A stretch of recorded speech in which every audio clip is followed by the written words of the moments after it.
I'll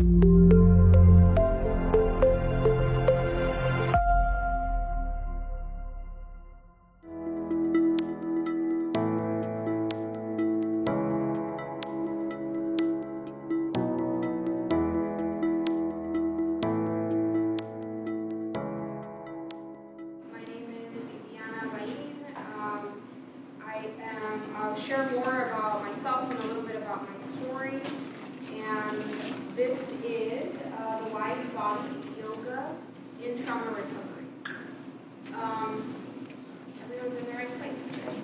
I welcome those who were interested in the dance movement. I know that there was a little bit of a change, but hopefully this is a different way to connect with the body, and you'll come away with something that feels useful.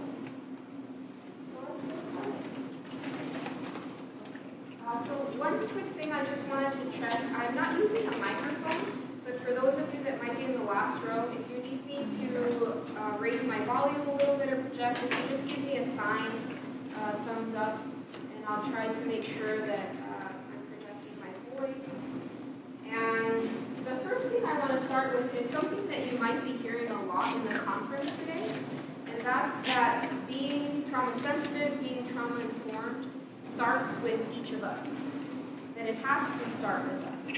So even though we'll be together for maybe a little bit over an hour today, I want to empower you to make whatever choices that are part of taking care of yourself, and that includes participating as you choose, and that might be once we get to the practice. I'll talk a little bit more about that. That might mean if you need to get a drink of water, you might have your water with you. We also have water here on the side. If you need to use the restroom, please feel free to get up and use the restroom.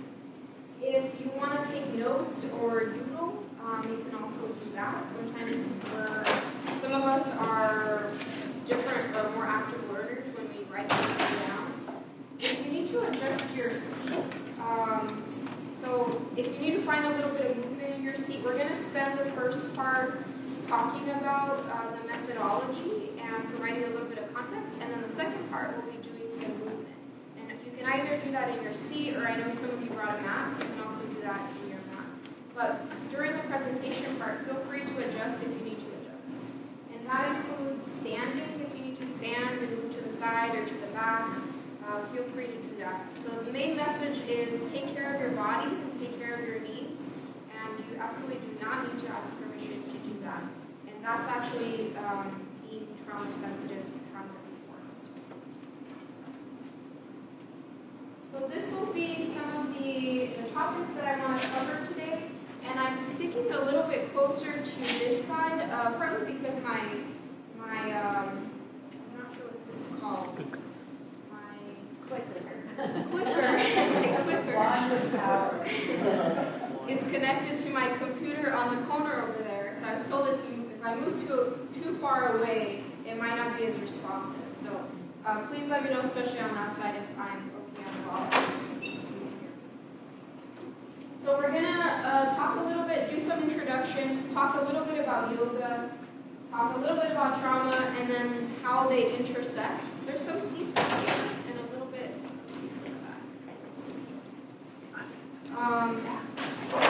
And we'll do a practice. So we'll get to try out the practice, and then I'm hoping to have some time for questions at the end. And I'm not sure if you got the PowerPoint for this, but I'll write my email if anyone's interested in the PowerPoint. If there's something that we don't get to and you want to know more about the resources, I'll provide my email. So a little bit about me. I'm first generation Mexican American. Both of my parents immigrated from Mexico, from Jalisco area. If there's anybody, there were some people from Jalisco area in my last workshop. I grew up in the San Fernando Valley, so it kind of had this bicultural experience. San Fernando Valley, there's a lot of Latinos there, but it's a different experience than the ones my parents had for sure. I identify as queer, I identify as female in gender. I think those things definitely impact the way that I relate to trauma and even trauma. I am trained as a mental health therapist, so that's another lens that I bring to this work. I work with individuals, couples, families. I've worked with children as young as a couple months to adults. Kind of trying to understand how trauma impacts us differently at these different lifespan, or the lifespan that we have. I also got my yoga teaching certification from People's Yoga in East LA. Has anyone heard of People's Yoga? Awesome. So something about People's Yoga that was really special for me is we were predominantly Latino, queer people. They were interested in learning more about yoga. And they definitely brought in us being able to have our own traditions from our own ancestors, our own roots, and learn yoga at the same time. So for me, there's never been like there's a competition that you can actually bring your own traditions, you can bring your own beliefs, and you can practice yoga, and you can also appreciate the fullness that yoga has to offer. A little bit about my formal education. I have a master's from LMU in counseling and yoga studies, and part of that was this attempt to weave the two together. And it wasn't really, in a lot of ways, it's becoming more and more part of the conversation that they actually can go together. But I want to talk today about what are some of the risks when they do. And then the last thing is I'm trained in a specific methodology called trauma-centered, trauma-sensitive yoga. So I'm going to be speaking to you about that specific methodology. There's a lot of different trauma-informed yoga, trauma-responsive yoga. There's a lot of language, especially because we live here, or if you're here in LA, you might notice there's so many different options, so much different language out there. And there really isn't a right or wrong, but I'm going to be speaking specifically about trauma-sensitive yoga. This is also something that was mentioned at the beginning. I was part of that training that Louise mentioned, where ECHO did this trauma training, and they had everybody do an ACE questionnaire. And the ACE questionnaire has different questions about your childhood experiences. And I think I knew that my childhood, I had experienced trauma, but I had never put a number on it. So it was really interesting to fill out that questionnaire and get a number back. And I won't circle all the different experiences that I had here, but I had a lot of them. And part of that, the reason that I want to mention that is there's no doubt that the way that I understand trauma, a lot of it has been through my own learning and my own experiences. And also, I think that that's kind of what drove me to kind of understand it and even work with others who have experienced trauma. Has anyone else taken the ACE questionnaire before? Yeah. It's an interesting experience. It wasn't until maybe when I was in college that I started to feel the impacts of my childhood and some of the traumatic experiences that I went through. And part of it was I had a friend. I had never done yoga before, and I had a friend who was going to a yoga class and invited me to come along. And I don't know how many of you, maybe this is an experience that you had, or if there was a different way that you kind of entered into yoga.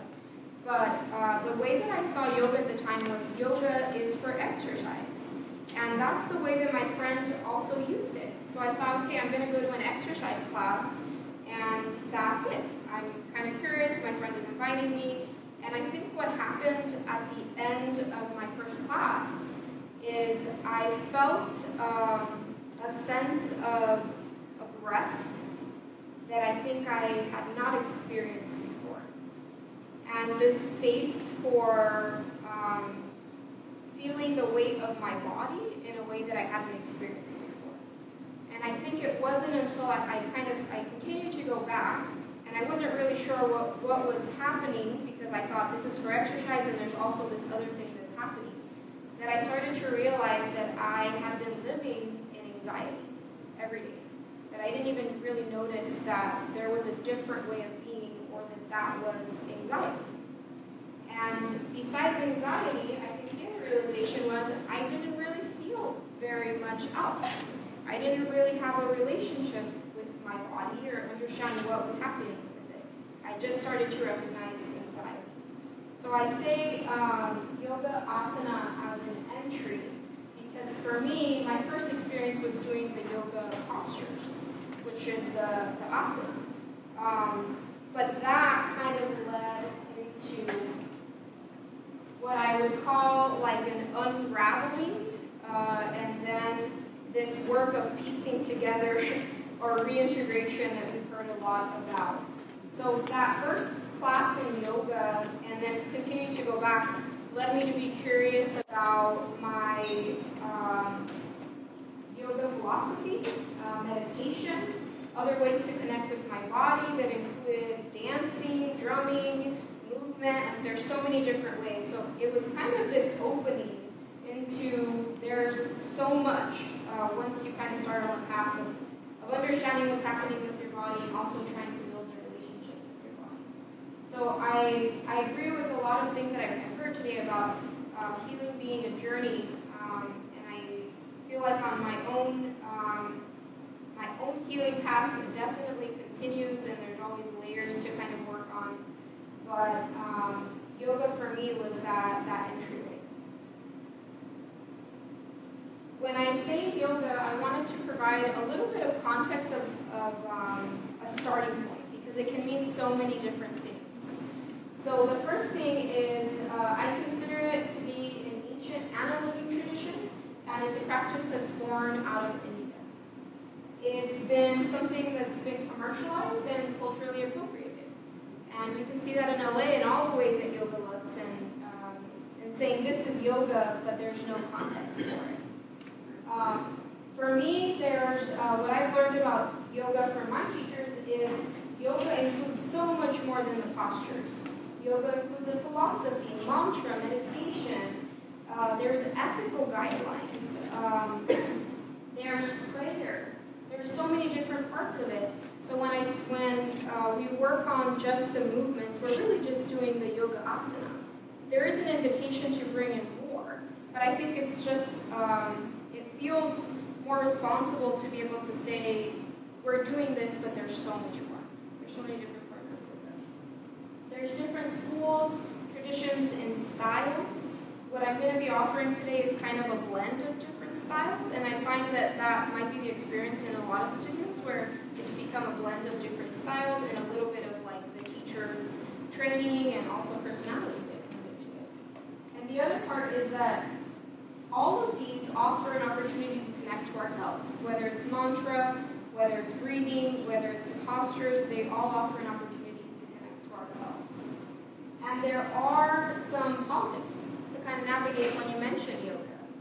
And does anyone have an idea or reflection on why there might be politics? Well, I identify with religious, being grounded in some sort of religious tradition.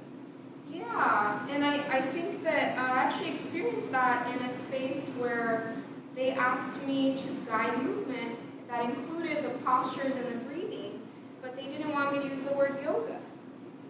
And it's kind of this tension. There's a lot of different opinions, ideas about yoga, including in my own family. I was raised Catholic, so there was some conversations even with my own family.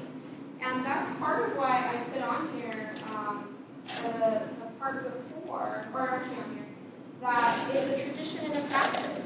And it can have connections with a religion, but in itself, it's not a religion. And you can bring your own beliefs, your own religion, your own practice, and still there's space for both. And that's been my experience of it. About a little bit of what I mentioned about yoga asana. So in Sanskrit, the word asana means seat. And when we talk about asana, we're talking about the postures and the forms. And you can bring in meditation, you can bring in mantra, but just the forms themselves are yoga asana. There's something about the way that yoga views the body that can be a little bit different than the medical system, sometimes the Western medical system. And that's because it includes the physical, but it also includes our energetic body, our emotional body, and our spiritual body. So there's there's almost a different way that we understand it, that they're all together, that you can't really separate them. So this is kind of what I wanted to focus on today with our time. And that's this idea that yoga will make you relax, will make you feel relaxed. And what I want to say to this is yes, but. And we'll talk about the but.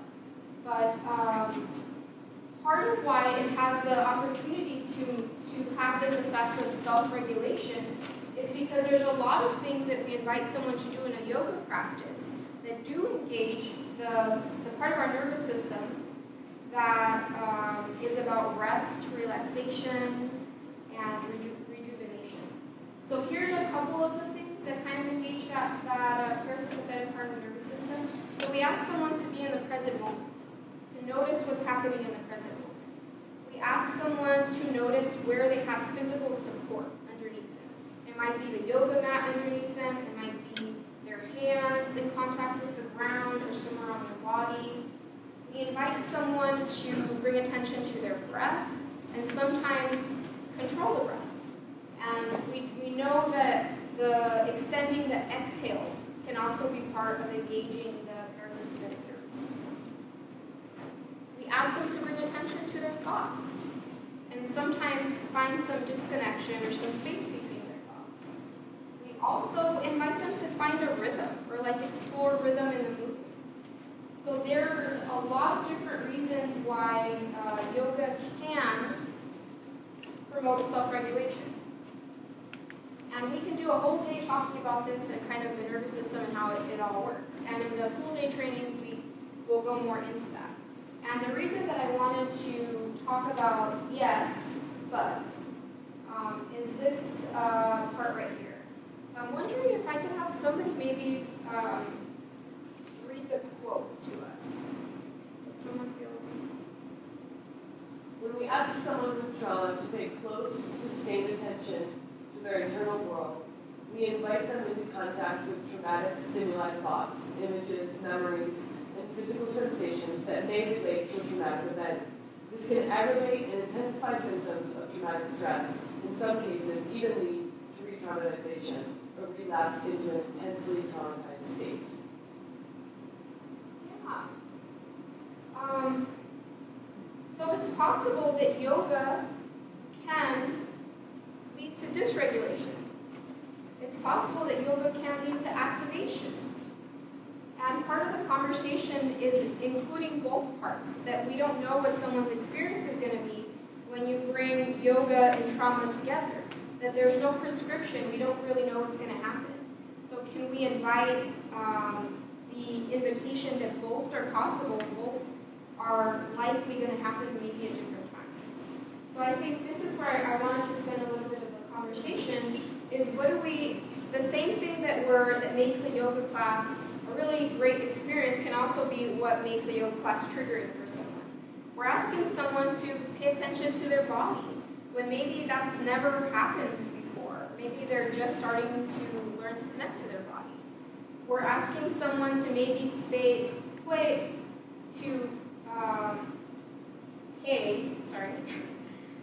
specific attention to somewhere in their body. That might be the hips, it might be the chest. All of these areas can have a connection to a specific or a traumatic memory that they have. We're asking someone to notice tension, and tension can also be something that's actually protecting a traumatic memory or a traumatic emotion or traumatic energy.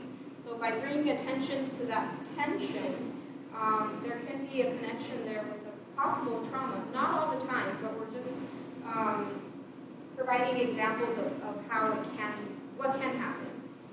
Breathing, having someone notice their breath. There's a lot of trauma that's connected to holding our breath, or someone preventing us from breathing in a natural way. So just telling someone to take a deep breath because that's going to have this positive effect.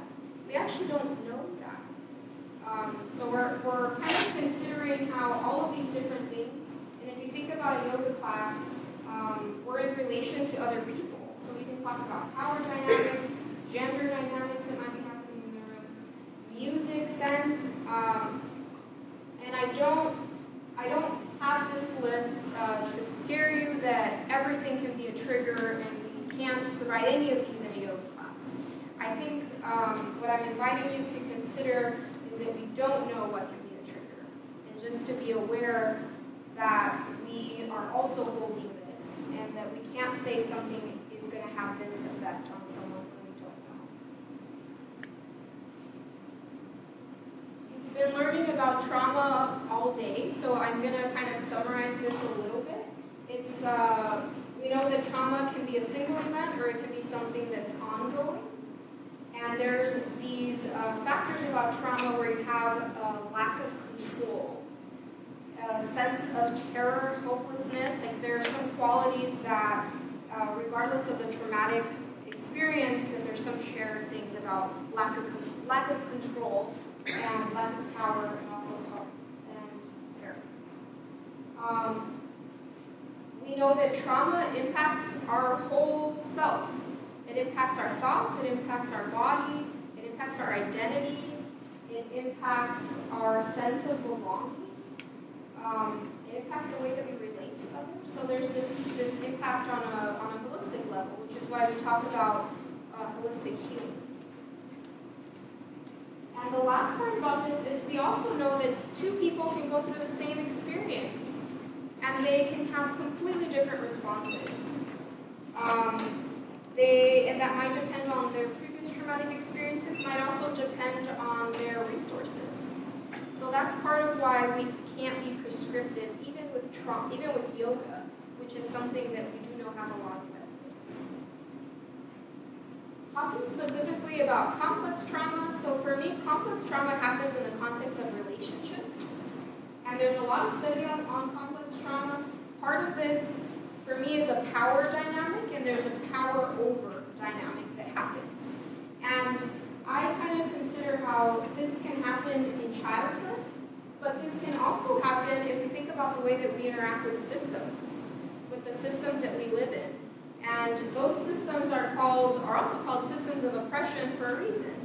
An oppressive system, it has a power over quality. So I think about complex trauma not just in interactions we might have with our families, within our family unit, but also the ways that we're interacting with these systems. And that ties into historical and intergenerational trauma for me. So these are systems that not only we've interacted with, but that our parents interacted with and our ancestors interacted with. So all of that can be passed down. And we've heard about intergenerational trauma and historical trauma. And I can speak from my own experience. Once that unraveling started to happen, it very quickly connected to my parents' experiences, and there were similarities there and their parents' experiences of things that just kind of continue to be passed down. So trauma not just in relation to them, but trauma in relation to our systems. And I want to mention just one more thing about this.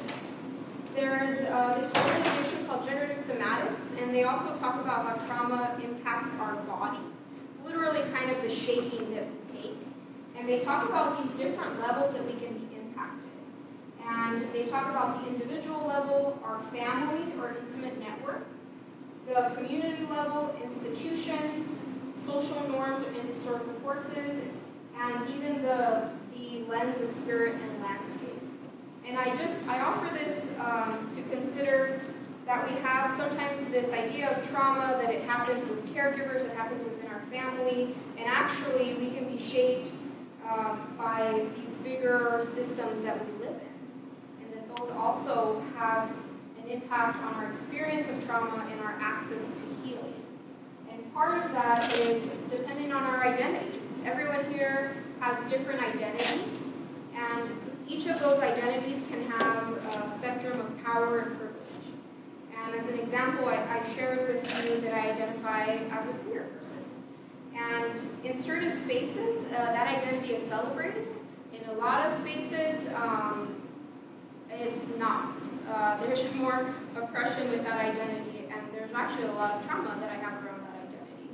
So our identities also kind of shape the way that we interact and get access to healing from trauma.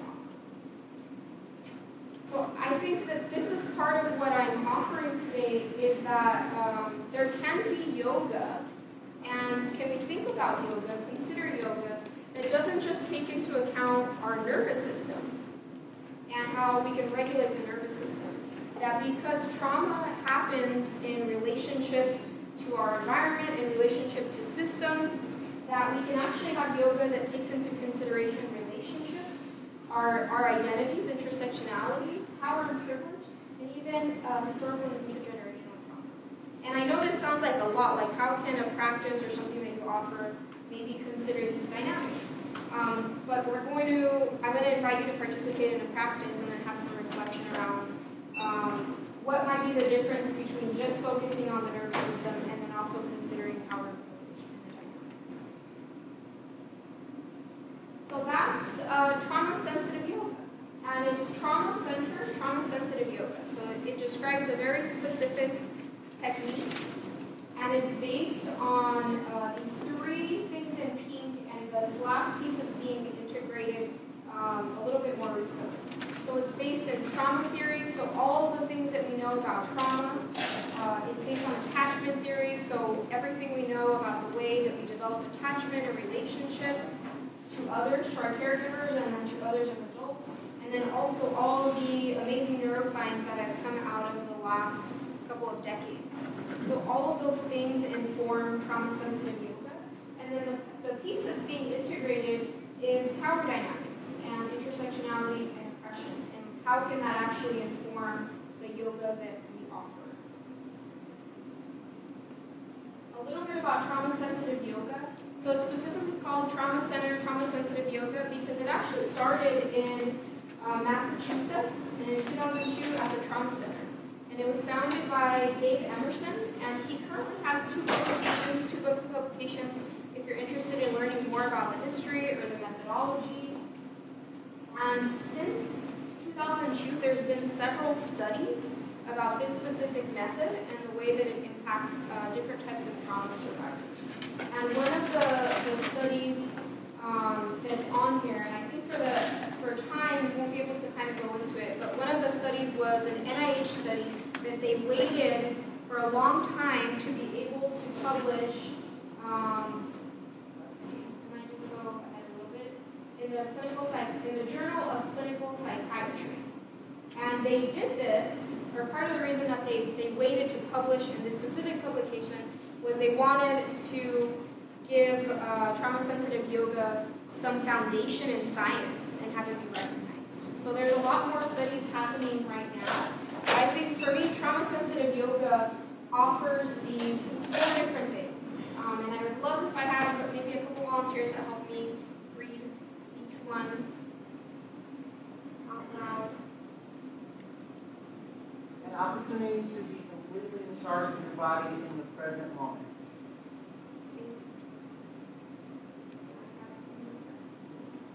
An opportunity to build interceptive pathways in the context of an incredible and predictable relationship. An opportunity to experience our bodies as a reasonable, predictable, and possibly safe space. An opportunity to participate in trauma-sensitive relationships with self and others. Thank you. So I'm going to invite you to consider these as we do our practice and how these are kind of being invited in the language and different aspects.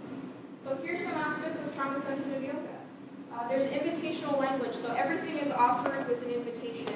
If you'd like, when you're ready, maybe, at your own time. That kind of is different than saying, the difference between saying everyone is doing it this way or we're all doing, everybody starts this way. That everything is by invitation. Everything has a choice. You might be invited to start your practice sitting or standing. You might be invited to do movement or do movement with breath. That there's always a choice in whatever is being offered. There's the invitation for interoceptive exploration. So that's just the felt sense of our bodies. So as we're moving, I might invite you to notice if there's any sensation in a place in the body where we're moving. And part of that that's different is there is no offering of visualizations, of colors, of some things that sometimes we experience when we go to a yoga class.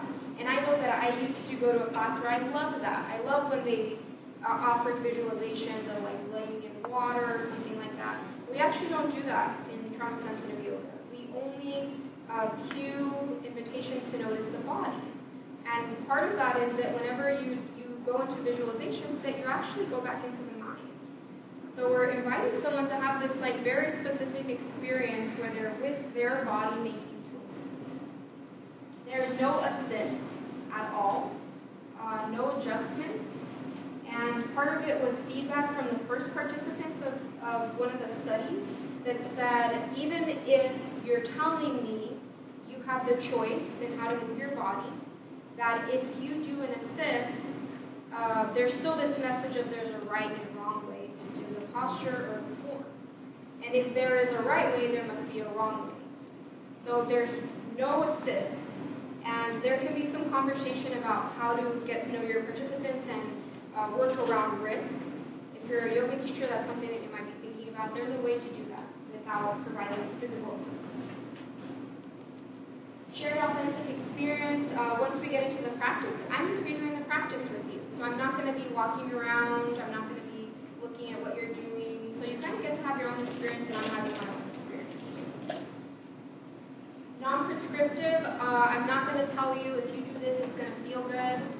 If you do this, you're going to feel relaxed. If you do this, you're going to feel calmer at the end. And you might, but you might not. So I won't say that. The other part is we consider something around the language. So you also won't hear me mention relax, good or bad, playful.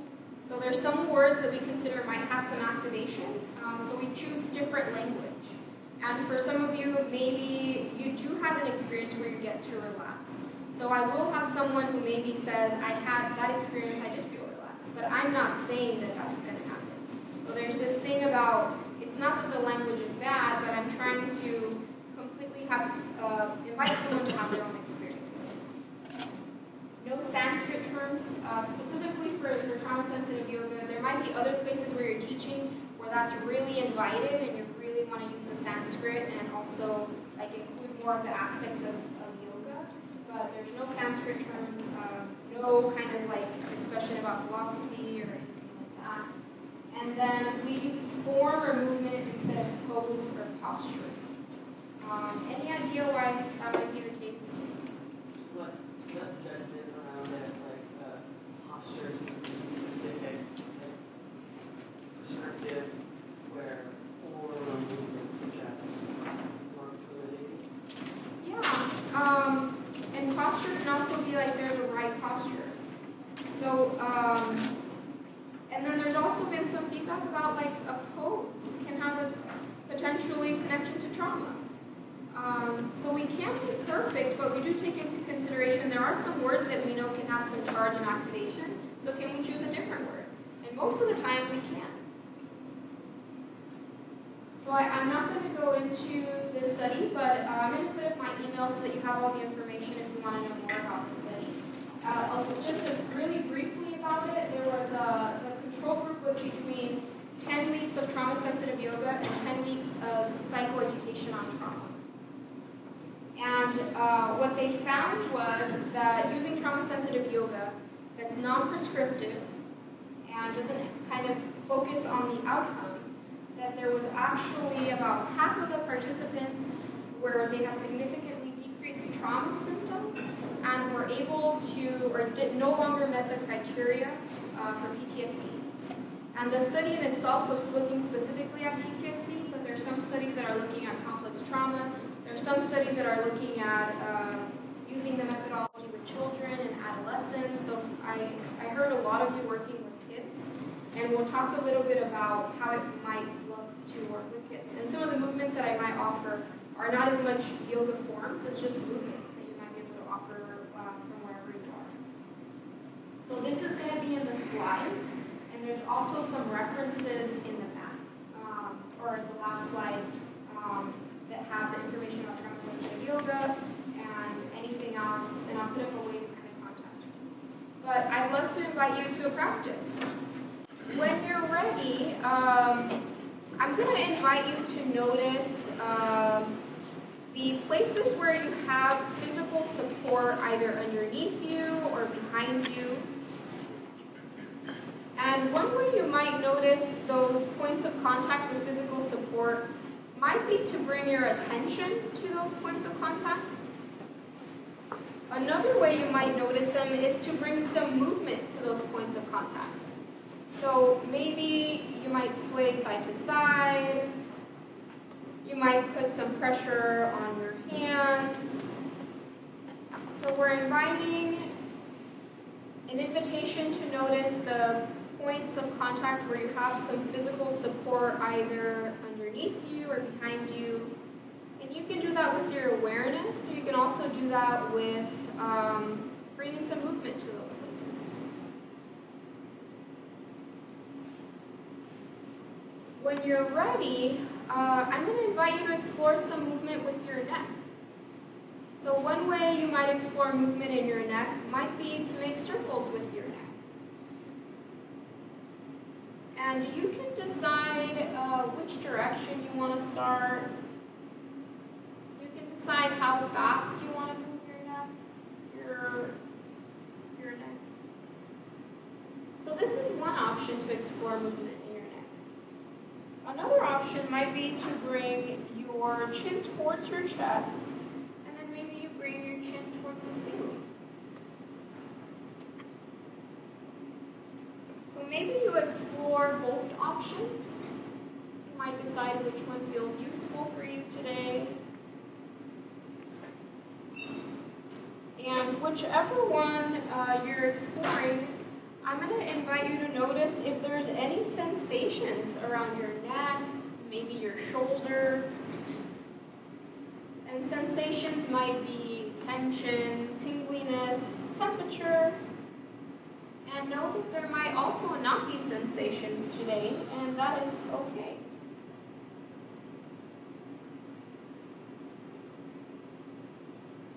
When you're ready, you might come back to center at your own time.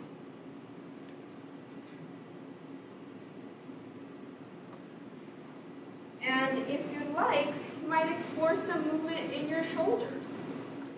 So one way you might explore movement in your shoulders might be to make circles with your shoulders. And you get to choose if you want to move forward or if you want to move back. Another way might be to bring your shoulders towards your ears, and then maybe you bring your shoulders down. So you might be bringing your shoulders toward your ears. Maybe you're making circles with your shoulders.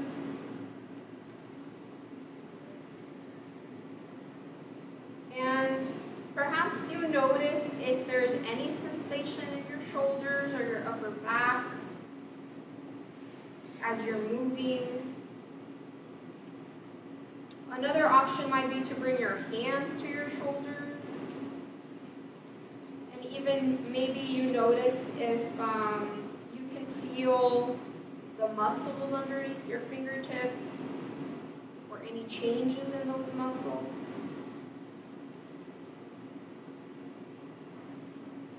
And any other movement that you'd like to do with your shoulders. So you are in control of if and how you want to move your shoulders today.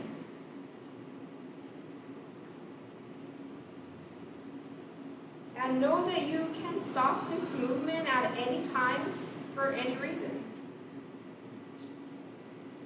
You might come back to center at your own time.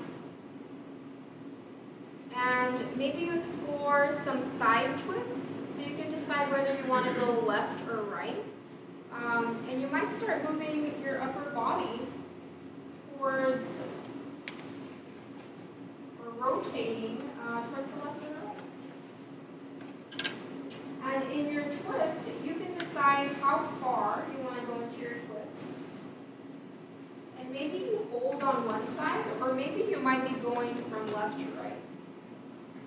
You might be finding some movement in your twist. And there's an invitation to go at your own pace. Maybe noticing any sensations in your abdomen. Maybe noticing any sensations in your back.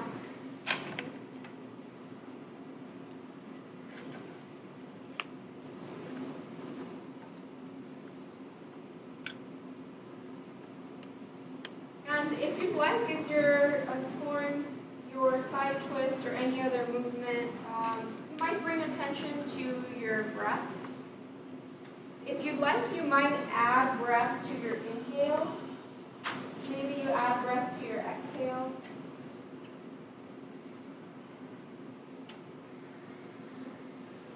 And at your own time, you might come back to center.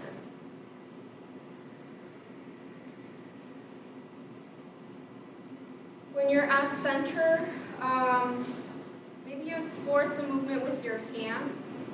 You might do this by bringing your fingertips towards your palms, and then extending your fingertips. Another option, you might make circles with your hands. And there's an invitation to just stay here with the movement. You might also maybe connect your breath to the movement. So maybe an inhale is your hands coming in. Maybe an exhale might be your hands coming out. So it's your choice. Maybe today you just want to focus on the movement in your hands. Maybe today you want to connect the breath with the movement.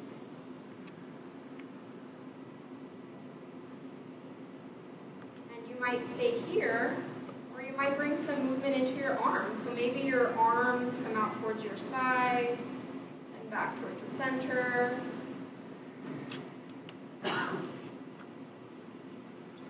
Another option is your arms might come up towards the ceiling, and then maybe they come down towards earth.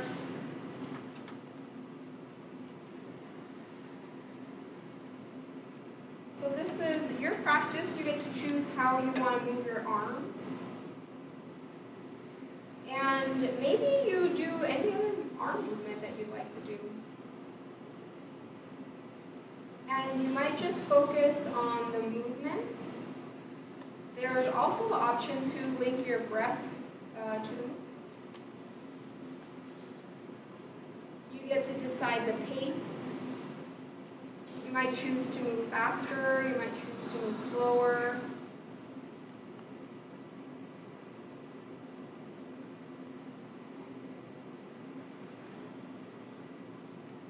And at your own time, you might make your way back towards center. And I'm going to invite you, wherever you are, to explore a forward bend.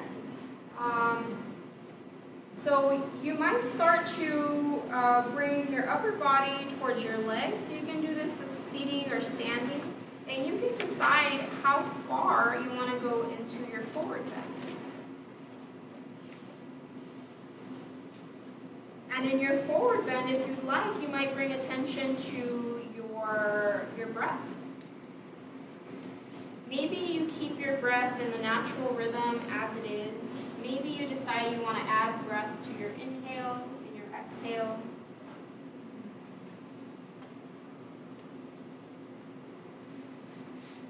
And you might decide to go into your forward movement, and maybe you spend a couple of seconds here. Another option is to find movement in your forward breath. So you might be swaying side to side.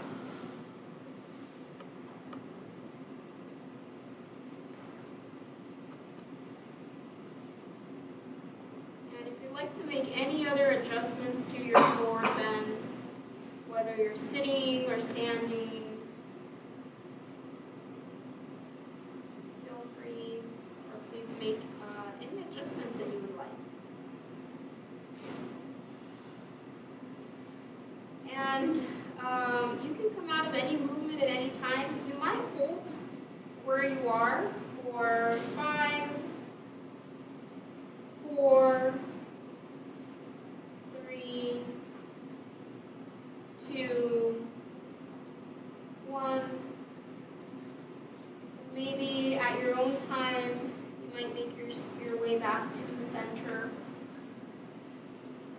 as much time as you need to get there.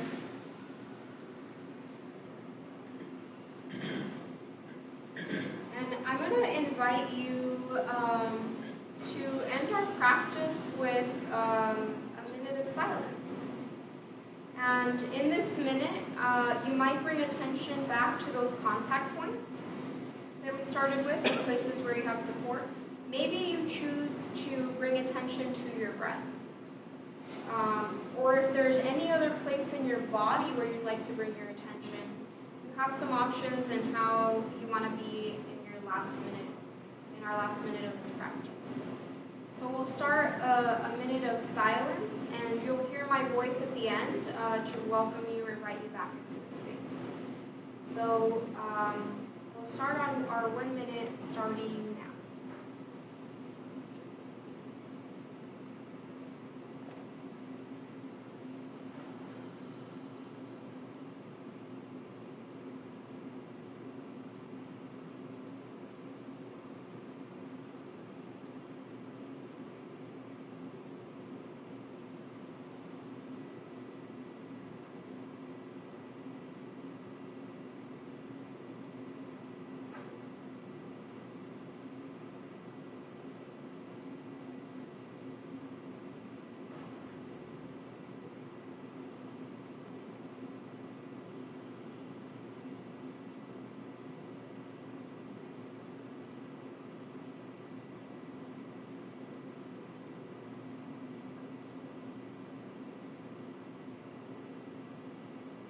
Like to close our practice today, I'm going to invite you to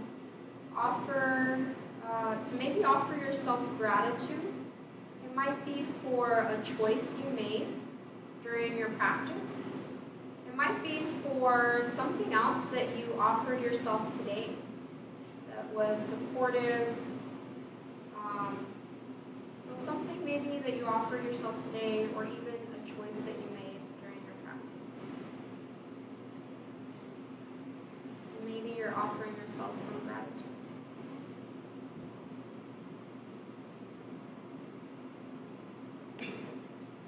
And if your eyes are closed, I'd like to welcome you to maybe start to bring your attention back into the room. You might slowly start to open your eyes at your own time.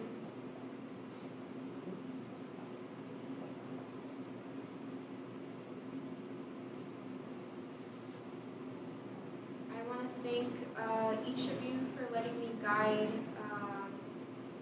some practice for you, a little bit of trauma-sensitive yoga. And I believe we have a little bit of time for questions. So I'm open to if we want to stay where we're at, or if we want to come back to seating. I'm thinking stay where we are. Okay. So open invitation to ask questions, to offer reflections on anything that you noticed, anything about what you're thinking about with the work you might be doing. Yeah, an open invitation for a little bit of questions and dialogue. I'm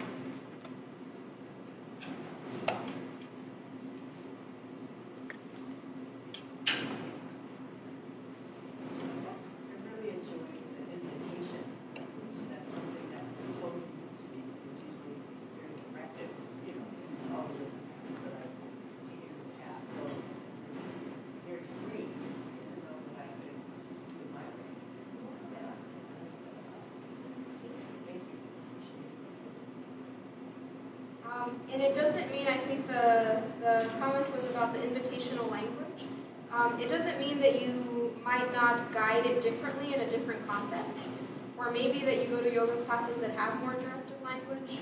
It's not as much like a right or wrong as this particular way of guiding yoga is thinking about the different ways that we might hold trauma. Like in that respect, that's what Yeah. I can see how a person who has had some trauma would be more inclined to participate, because they are being so directed. I just kind of bumping off of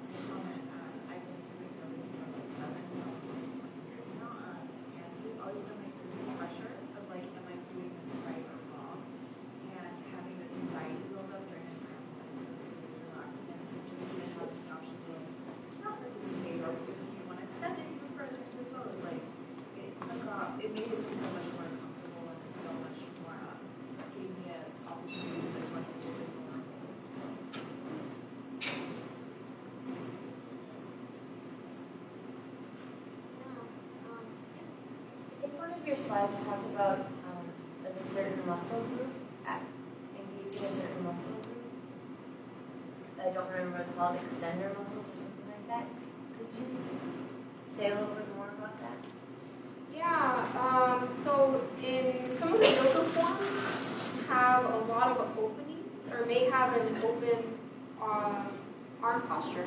So it might be either if we're in a warrior form, we might be extending forward, or we might be bringing our hands out. So there's something about extending our arms out that can signal that it's okay to not protect ourselves in that moment. So there's something about engaging the extensors by choice that can be connected to, it's engaging part of the nervous system that says, like, we're okay right now, that we're safe right now. So that's part of, like, some of the part about yoga that we know can have this positive effect. And the part that we're saying is, yes, but maybe it doesn't have that effect. Maybe it doesn't feel that way yet. Maybe it feels incredibly activating and vulnerable when you do this. But you get to kind of have the choice of deciding that by maybe introducing the option of maybe you close your arms whenever you want. That you get to kind of go back and forth between you. So it's not that we take that away, but it's almost like offering it with a choice that you get to almost, you get to be in choice with that movement. That we're not just saying keep your hands out. And because this is going to have a positive effect. And in the chart earlier, I noticed that the individuals that practice tropical yoga, they got to the point where they no longer had PTSD, and it spiked down versus the people that did the traditional form of treatment. Is that because they feel more resiliency through the practice of self-yoga? So one of the really interesting things that they're finding, there was another study that was just recently released about what's working in trauma-sensitive yoga. And it can be the invitational language, it can be the choices, it can be, like there's a lot of parts, but I think the key that they're finding is that interoception. So the invitation to notice your body as it's moving, that invitation is part of a mechanism that can be, that's not exactly like explained out how it exactly brings back or decreases trauma symptoms, but they're doing more research about that piece of like building someone's felt sense of their body. And they're finding that looks like it's a key piece of it. And you might have noticed, I didn't invite you every single time to notice a sensation in your body. So part of the methodology is that you can actually think about dosing. So let's say with someone that's just starting to build a relationship with their body, that you might not be asking them every single time to notice a sensation. That maybe you might offer it 2 or 3 times during a class. But a lot of it is about them making choices in the moment. And that you can actually increase the amount of interoception that you offer with someone that you've been working with over time, and it's kind of building that skill. Does the research also show a lot of evidence between the breath-body connection that translates off the mat? So people's ability to connect with their breath just in day-to-day life, that's able to like ground them in their body and make them feel safe. I think not specifically with the breath, but a lot of the studies have both kind of a quantitative kind of way that they understand what are some of the differences at the end of the practice or the 10 weeks of the practice, and then also the qualitative part. And there's actually some quotes from some of the participants that talk about like the first time that they feel like there's a relationship with their body or noticing of their body, and also being able to make choices. One of the stories that Dave Emerson shares a lot is someone just sharing like, I went to the grocery store and I knew what I wanted. That the invitation for someone to choose this or that, try this or that, that they're also building this skill of they get to have a choice, and it can be different than the one that I'm offering, it can be different than the person next to you, and there's no right or wrong, you can actually try both out. So there's been some translation into like the lives off the mat of people. But definitely I would encourage, if you're interested in learning more, I'm gonna just put this up here. But the books also have more information about the participants, and I forgot that I have this on here. But I think if there was something that I would hope to kind of invite you to take away from today is, yes, yoga can be for self-regulation, but it can also be for dysregulation, or dysregulation can also happen. And this is a quote from Judith Herman that I love, that gets included a lot in trauma trainings or understanding trauma, and it speaks to no intervention that takes power away from the survivor can possibly foster her recovery, no matter how much it appears to be in her own best interest. And I think that's what happens with yoga, that we can be super well-intentioned, and it's an amazing practice, very powerful. But if we're taking away choice, if we're telling someone how to move their body, that we actually, there might be a different way to do it. That there might be a way that we can still offer yoga with choice, with empowerment, with invitation to be in the present moment without being prescriptive at all. And the title of the session was The Wisdom of the Body, and I think that's the invitation that we let everyone, both for ourselves and for the individuals that we work with, trust the wisdom that's in their body. That we're not telling someone what to do as much as providing that space where someone gets to explore that and explore the wisdom of their own body for themselves. And here are, I think that was kind of the question section. Here's some resources. I'm also going to put up my email on the board over here. And we're at the end of our time, but I'm going to be here until the end of the day. So if you have any questions, please come up to me. Please contact me via email as well. It's going to be in June. In June, yeah. So the full day ECHO training is for yoga in trauma recovery will be in June.